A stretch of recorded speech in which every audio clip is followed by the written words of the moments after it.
Peace and love. What's really good?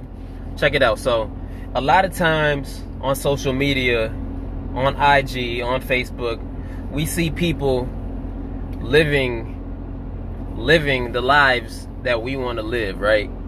And sometimes that can be motivating, sometimes that can be depressing because you ain't where they at, right?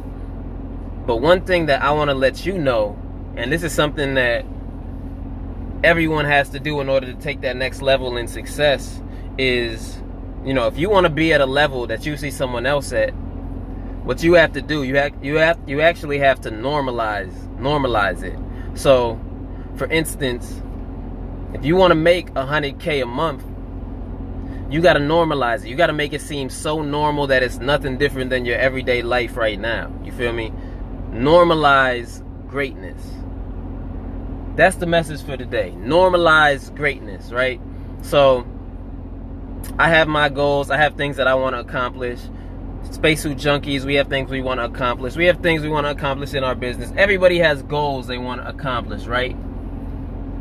Some people stay away from the lofty goals because they feel like it's so far away from them, so far off from them attaining. But I'm telling you right now, it's right there within your grasp. But you have to normalize greatness. You have to normalize that feeling of having it now. You know what I'm saying?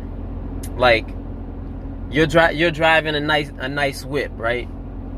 You gotta mentally feel that, even if you're not driving a nice whip, even if you're driving a damn 1996 Toyota Camry or something like that, you gotta feel like you driving that Corvette. You gotta feel like you driving that Ferrari. You know what I'm saying? You gotta normalize it, make it feel like such a part of your everyday life that it comes to you. That's what happens. That's what successful people do. They gotta normalize being great. You got to normalize greatness, all right? So that's my message for today. Peace and love as always. Yes.